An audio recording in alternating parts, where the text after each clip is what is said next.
नमस्कार। जसलन क्लासेस में आप सभी विद्यार्थियों का एक बार फिर से स्वागत है। हम सभी ध्वनिगत विशेषताओं के अंतर्गत उत्पत्ति के आधार पर, मात्रा या उच्चारण समय के आधार पर, ओष्ठाकृति के आधार पर और जिह्वा की स्थिति के आधार पर स्वरों के कितने भेद होते हैं इसके बारे में पढ़ लिया है हमने। आशा करेंगे आपको बहुत अच्छे से समझ में आ गया होगा। आज हम बात करेंगे जिह्वा की ऊंचाई के आधार पर स्वरों के कितने भेद होते हैं।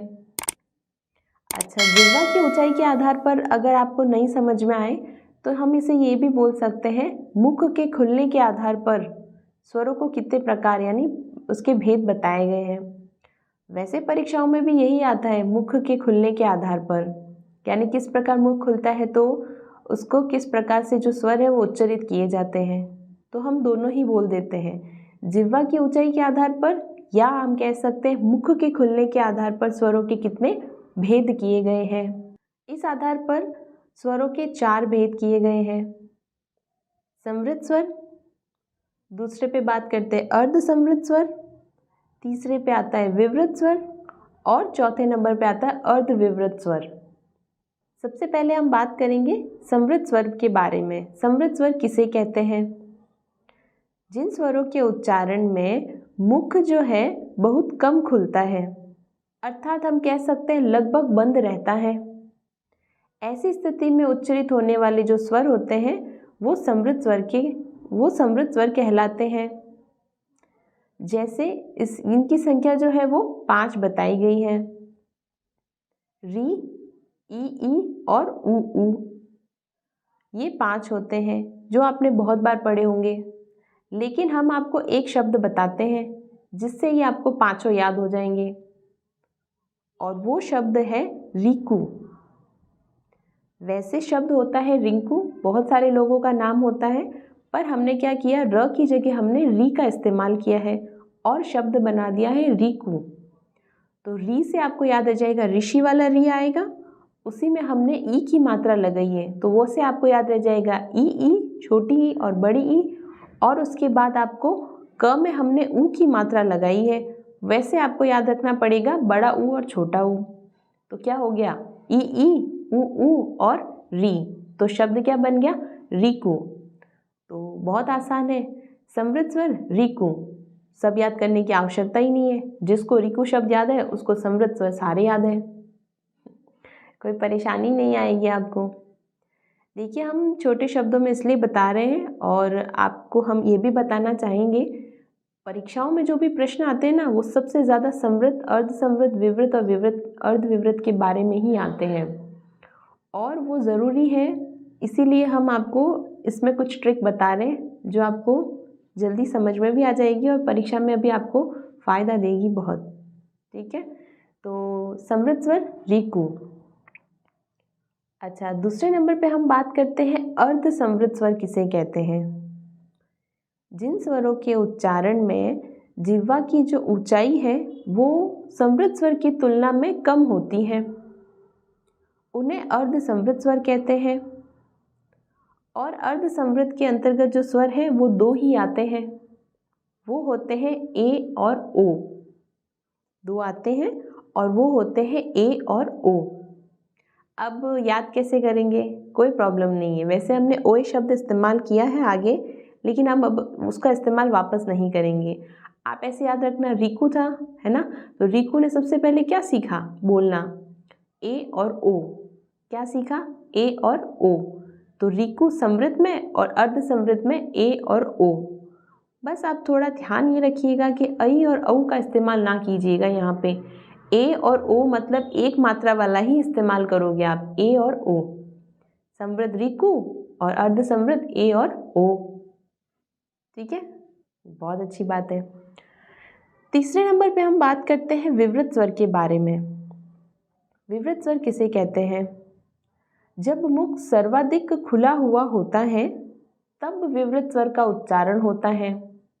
अब सर्वाधिक कैसे खुला, हम एक स्वर उच्चारित करते हैं, ध्यान से देखिएगा आप, आ। हमने क्या उच्चारित किया, आ। तो जब हमने आ बोला तो हमारा मुख सर्वाधिक खुला, इतना नहीं कि बंद हो और इतना भी नहीं कि पूरा खुला हो, इतना कि आ। बहुत बड़ा मुंह होना आ, तो आ जो होता है वो विवृत स्वर के अंतर्गत आता है। आप करके देखिएगा, पता चल जाएगा आपको। आ बोलो, आ, है ना। तो विवृत स्वर में सर्वाधिक मुख खुलता है हमारा, तो आ एक ही स्वर है जो विवृत स्वर के अंतर्गत आता है, आ। तो रिकू आया सबसे पहले, रिकू ने क्या सीखा, ए ओ, तो रिकू हो गया संवृत स्वर, ए ओ बोलना उसने सीखा, तो क्या हो गया अर्ध संवृत।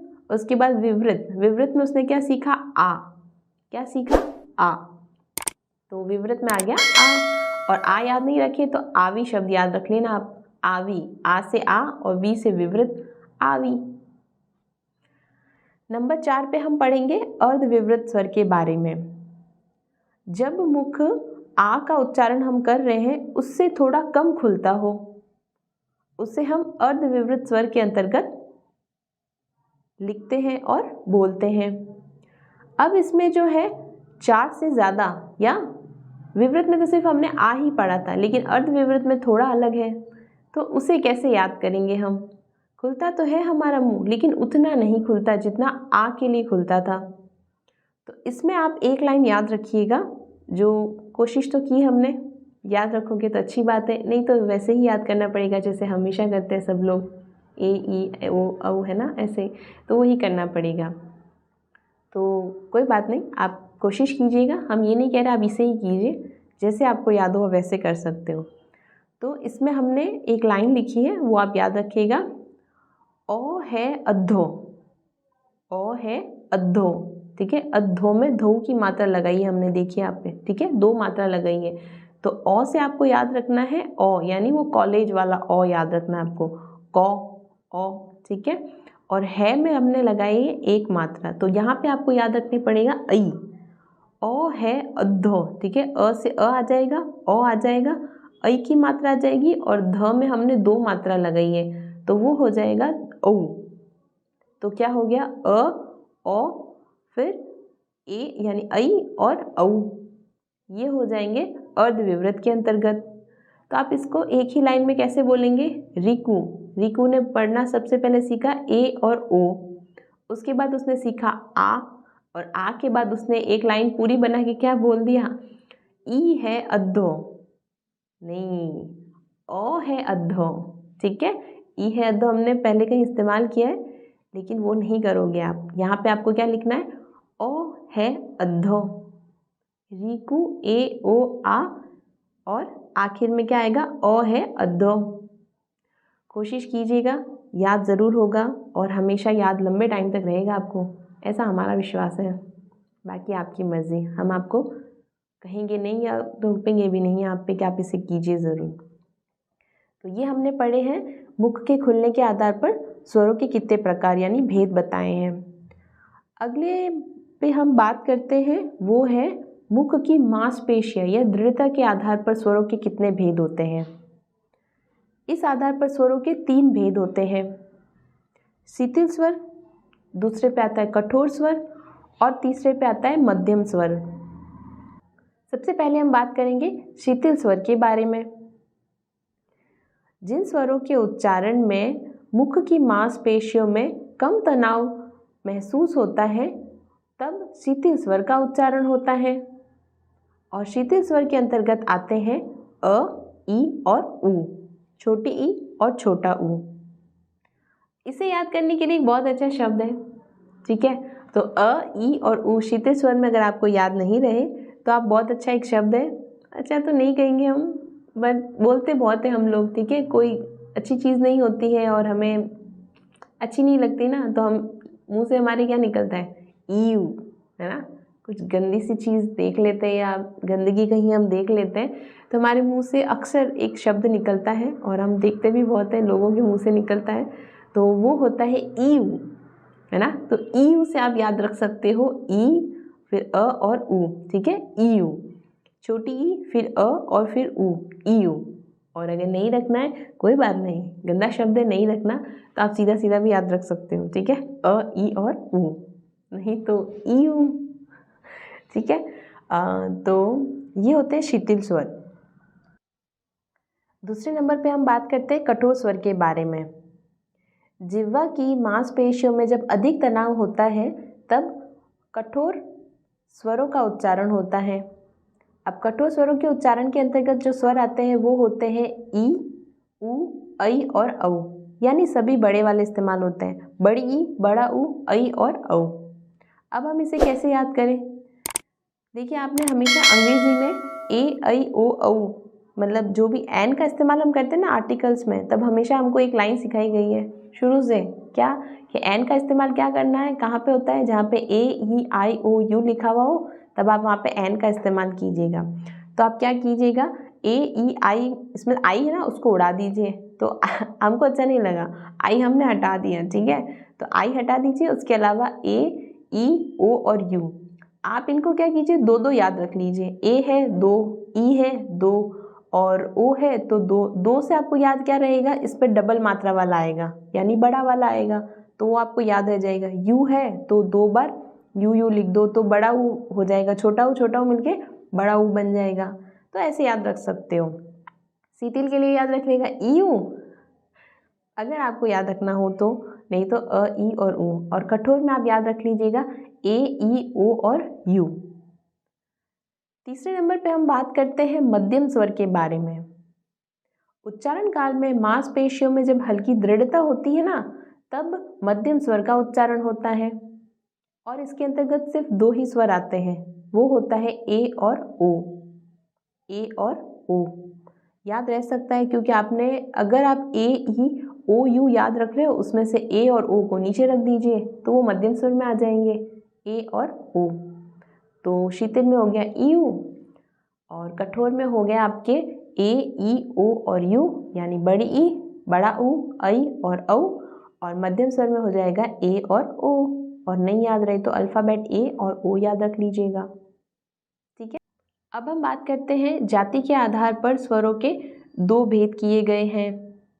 पहला होता है सजातीय स्वर और दूसरा होता है विजातीय स्वर। सजातीय स्वर, जिन स्वरों का इस्तेमाल परस्पर समान रूप से किया जाता है उन्हें सजातीय स्वर कहते हैं। जैसे अ, आ, ई, उ, कुछ इस प्रकार से, यानी समान हुए ना, ई समान है, उ समान है, तो ये परस्पर सवर्ण यानी समान रूप से इस्तेमाल किए जाते हैं। दूसरे नंबर पे बात करते हैं विजातीय स्वर के बारे में। जिन स्वरों का इस्तेमाल परस्पर समान न होकर अलग अलग रूप में किया जाता है उन्हें विजातीय स्वर कहते हैं। अर्थात कह सकते हैं सवर्ण का प्रयोग यानी विपरीत गुणों का प्रयोग परस्पर स्वरों के अंतर्गत जो किया जाता है उन्हें विजातीय स्वर कहते हैं। यानी सवर्ण विपरीत गुणों वाले स्वर परस्पर विजातीय स्वर कहलाते हैं। जैसे अ, ई, उ, ई, कुछ इस प्रकार से अलग अलग है ना, तो विजातीय हो गए, और समान है तो सजातीय हो गए। इसके बाद सबसे आखिर में हम बात करते हैं प्रकृति के आधार पर स्वरों के दो भेद किए गए हैं। पहला होता है निर्नुनासिक और दूसरा होता है अनुनासिक। निर्नुनासिक के बारे में पहले बात करते हैं। जिन स्वरों के उच्चारण में हवा जो है नासिका से यानी नाक से नहीं निकलकर अपितु केवल मुख से निकलती है, उसे निर्नुनासिक स्वर कहते हैं। जैसे अ, आ, औ, ई, उ, ए, ऐ और ओ, औ, उन्हें निर्नुनासिक स्वर कहते हैं। ये सारे के सारे जो हमने अभी बोले ये निर्नुनासिक स्वर के अंतर्गत आते हैं। इसके बाद हम बात करते हैं अनुनासिक के बारे में। जिन स्वरों के उच्चारण में वायु यानी हवा, वायु मुख से न निकलकर, मतलब पहले वाले में मुख से निकली ना, तो मुख के साथ साथ नासिका से भी निकलती हो, उन्हें अनुनासिक स्वर कहते हैं। जैसे अ, आ, ई, उ, ए, ऐ, ओ, औ, ये हमने बोले, लेकिन इसके साथ आप हमेशा पूरे चंद्र बिंदु का इस्तेमाल करेंगे। इसमें अनुनासिक में पूरे चंद्र बिंदु का इस्तेमाल किया जाता है, तब ये अनुनासिक स्वर के अंतर्गत बोले जाते हैं और ये सब के सब अनुनासिक स्वर के अंतर्गत लिखे भी जाते हैं। हाँ, एक बात और आप याद रखिएगा, अगर ये स्वर लिखे हों और शिरोरेखा के ऊपर वर्तनी लगी हो, ठीक है, वर्तनी लगी हो यानी मात्रा लगी हो, तो आप पूरे चंद्रबिंदु का इस्तेमाल नहीं करेंगे, केवल बिंदु का इस्तेमाल करेंगे। जैसे हम अनुस्वार लगाते हैं, है ना, तो आप बिंदी का ही इस्तेमाल करेंगे। हमने यहाँ पे जितने भी स्वर लिखे हैं उसमें से केवल 4 हैं जिन्हें आप ध्यान से देखिएगा, जिसमें बड़ी ई के साथ में हमने बिंदी लगाई है, आई के साथ लगाई है, ओ के साथ लगाई है और औ के साथ लगाई है, इन 4 के साथ है। तो थोड़ा ध्यान रखिएगा इस चीज़ का आप, ठीक है। तो आज हमने स्वरों के वर्गीकरण यानी ध्वनिगत विशेषताओं के अंतर्गत सब कुछ पढ़ लिया है। जितने भी प्रकार हमने बताए थे उनके भेदों के बारे में बहुत अच्छे से पढ़ लिया है। आशा करेंगे कि आपको बहुत अच्छा लगा होगा और याद भी हो गया होगा। इसके बाद हम बात करेंगे व्यंजनों के वर्गीकरण के बारे में, जो कि बहुत ज़्यादा महत्वपूर्ण है और उससे परीक्षाओं में प्रश्न भी बहुत बनते हैं। हम पूरी कोशिश करेंगे कि आपको वीडियो के साथ साथ ही वो चीज़ें याद हो जाएं। तो तब तक के लिए क्या करें, कुछ नहीं, मस्त रहिए, स्वस्थ रहिए और हमेशा मुस्कुराते रहिए। जय श्री कृष्णा।